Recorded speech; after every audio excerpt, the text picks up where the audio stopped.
আসসালামু আলাইকুম guys, Ibrahim electronics থেকে আপনাদেরকে স্বাগতম। আপনারা দেখতে পাচ্ছেন আমার হাতে একটি এমপ্লিফায়ার আছে 3000 ওয়াট। আসলে ওয়াটটা কোনো ব্যাপার না, আমি এখানে 3000-এর জায়গায় 5000 ওয়াটও দিতে পারি, আবার 1000 ওয়াটও দিতে পারি। তো আপনারা দেখতে পাচ্ছেন আমি 4 ট্রানজিস্টরের দুটি সার্কিট নিয়েছি। গাইস, আমি সবসময় এই সার্কিট দিয়ে কাজ করি। সার্কিটগুলি খুবই ভালো, খুব ভালো মানের কোয়ালিটি। আর যদি আমি এই ট্রান্সফর্মারগুলি ব্যবহার করি, এই ট্রান্সফর্মারটি হচ্ছে 24024। এই ট্রান্সফর্মারতে এক্সট্রা 9 ভোল্ট ব্যবহার করা হয়েছে এবং এই ট্রান্সফর্মারতে খুব ভালো এম্পিয়ার পাওয়া যায়। ট্রান্সফর্মার যদি এম্পিয়ার ভালো হয়, অবশ্যই সাউন্ড কোয়ালিটি ভালো হয় এবং বেস কোয়ালিটি ভালো হয়। কারণ কিছু কিছু এমপ্লিফায়ার আছে বেস দিলে আসলে এম্পিয়ার কম থাকার কারণে দেখা যাচ্ছে বেস ফেটে যায়, ফাটা ফাটা একটা সাউন্ড আসে। আমি সব কিছু ভালো মানের মাল দিয়ে চেষ্টা করতেছি এটা তৈরি করার জন্য। বেস্টন সার্কিট এবং টার্মিনাল জ্যাক এগুলি লাগিয়ে নিয়েছি যাতে ভিডিওটা বড় না হয়ে যায়। ওকে, কথা না বাড়িয়ে মূল কাজে চলে যাই। এখানে একটি ইউএসবি কার্ড এনেছি। তো এটি হচ্ছে ব্লুটুথ ইউএসবি কার্ড। এটির ভিতরে যে আইসিটি আছে, আইসিটি হচ্ছে ছোট আইসি। তো এই ব্লুটুথটি আমি ব্যবহার করে খুব ভালো পাই, এটার ভিতরে নয়েজ সাউন্ড খুব কম আসে। ইউএসবির জন্য একটি 78 আইসি লাগবে। এটি 12 ভোল্ট থেকে 5 ভোল্ট আউটপুট দিবে। এটি হচ্ছে ভোল্টেজ ইনপুট। এই কেবলটি হচ্ছে অডিও আউটপুট। আমি এখানে ভালো মানের দুটি ক্যাপাসিটার ব্যবহার করব, 10000 ইউএফ 100 ভোল্ট। ক্যাপাসিটার বসানোর জন্য আমি আমার হাতে একটি সার্কিট বানিয়ে নিব।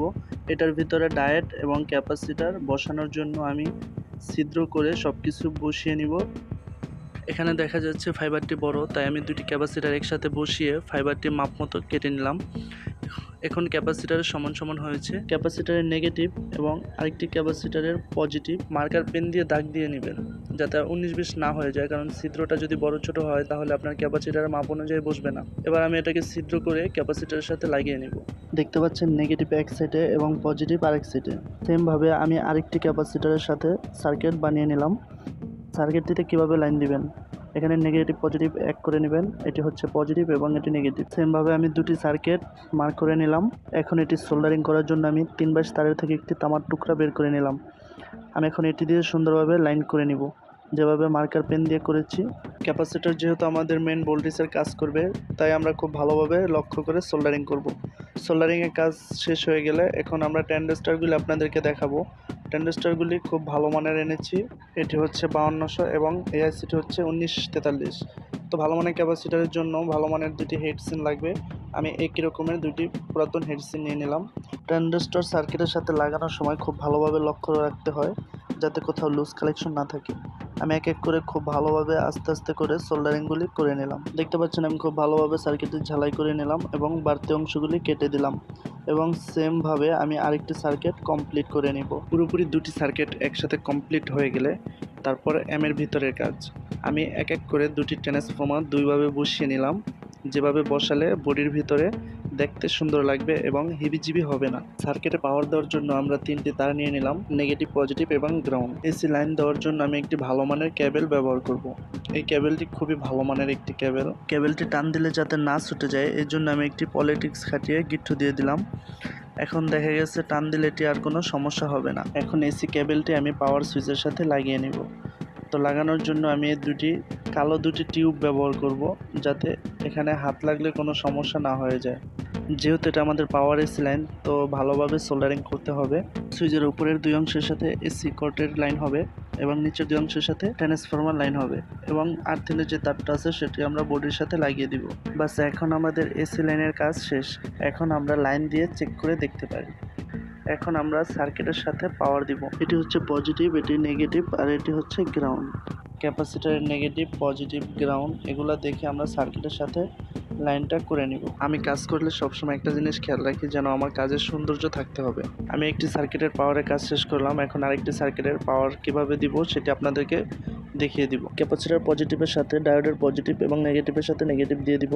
ডায়োডের মাঝখানে যেই দুটি টার্মিনাল আছে ওখানে আমরা ট্রান্সফরমার এসি লাইন যুক্ত করে দিব এবং কালোটা আমরা গ্রাউন্ডের সাথে যুক্ত করে দিব। আমি ভোল্টেজটি চেক করে নিলাম, ভোল্টেজ ঠিক আছে। এখন আমি 3টি তার কেটে নিব। একইভাবে আমি আগের সার্কিটের মতো এই সার্কিটে কানেকশন করে দিব।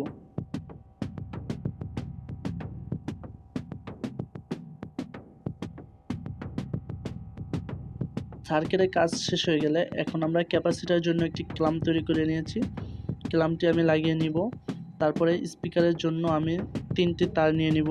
একটি হচ্ছে গ্রাউন্ড, এবং দুটি হচ্ছে দুই সাইড স্পিকারের জন্য।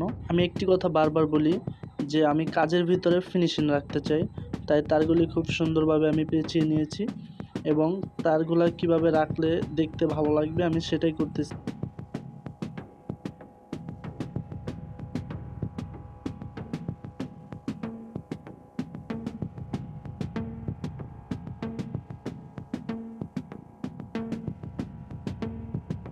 মেইন সার্কিটের কাজ আমার মোটামুটি শেষ। এখন আমি একটি স্পিকার দিয়ে দুটি সার্কিট চেক করে নিব, দেখব দুটি সার্কিট ঠিক হয়েছে কিনা।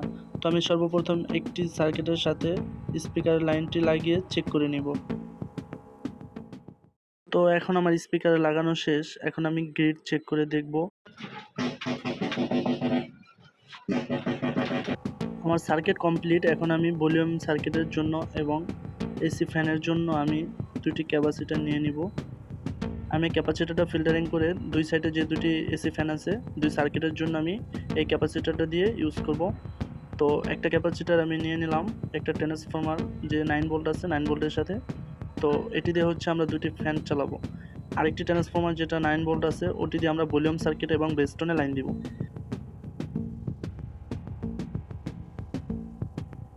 তো এটি দিয়ে আমরা দুইটি ফ্যান চালাবো। এখন আপাতত আমার কাছে এই একটি ফ্যান আছে, তাই একটি ফ্যান আপাতত লাগিয়ে নিয়েছি।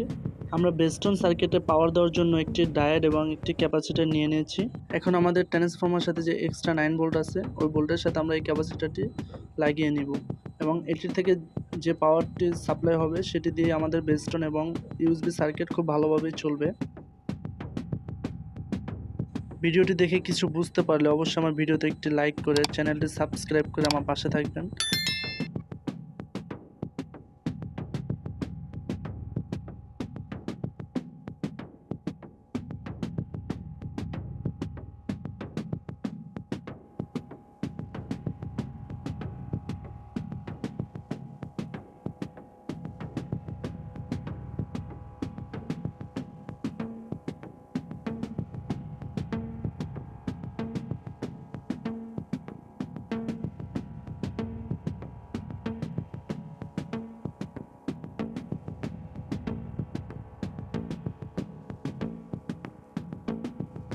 এখন আমি বেস্টন সার্কিটে লাইন দিব।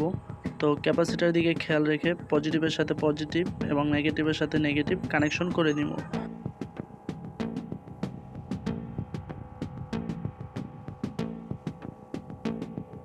এখন আমরা ইউএসবিতে 12 ভোল্ট কানেকশন দিব। ইউএসবিতে কানেকশন দেওয়ার আগে আপনি অবশ্যই খেয়াল রাখবেন আপনার নেগেটিভ পজিটিভ।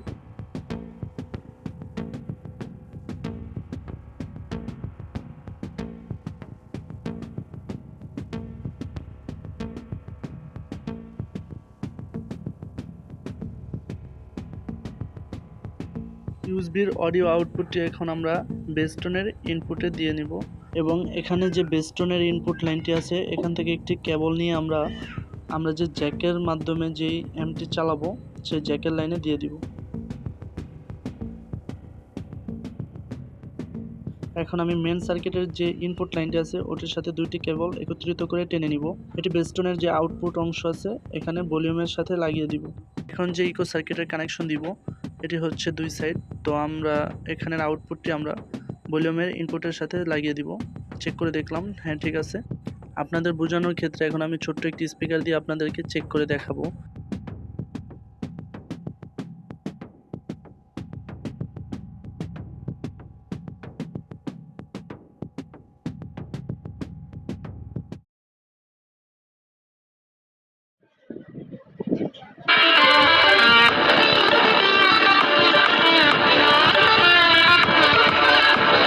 এখানে দেখতে পাচ্ছেন লেভেল লাইটের সাথে নেগেটিভ পজিটিভ এবং লাইন ইনপুট দেওয়া আছে। তো তিনটির সাথে তিনটি তার লাগালেই হয়ে যাবে। এটি হচ্ছে 12 ভোল্টে চলে। তো আমি এখানে ভলিউম সার্কিটের থেকে 12 ভোল্ট দিয়ে দিব এবং ইনপুটের সাথে আমরা ইনপুটের লাইনটি লাগিয়ে নেব।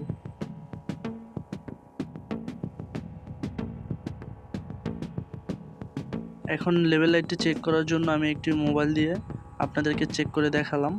দেখতে পাচ্ছেন লেভেল লাইটের কাজও সম্পূর্ণভাবে শেষ। এখন আমি তারগুলি টাই দিয়ে গুছিয়ে রাখবো যাতে দেখতে সুন্দর লাগে। আমি আগেই বলেছি যে আমার কাজ সুন্দর হতে হবে। তো আশা করি আমার ভিডিওটি আপনাদের ভালো লাগছে। ভালো লাগলে অবশ্যই আমার চ্যানেলটি সাবস্ক্রাইব করে রাখবেন। ধন্যবাদ এত ধৈর্য সহকারে আমার ভিডিওটি দেখার জন্য। এখন আমি ফাইনালি চেক করব। তো চেক করার আগে স্পিকারের লাইনটি লাগিয়ে নিলাম। এখন আমি ছোট্ট একটি মান্থলি প্লাগের সাথে লাইনটি কানেক্ট করে নিয়ে পাওয়ারটি অন করলাম, ইউএসবিটা অন করলাম। দেখতে পাচ্ছেন ব্লুটুথ কানেক্ট হচ্ছে। এখন সাউন্ড চেক করব।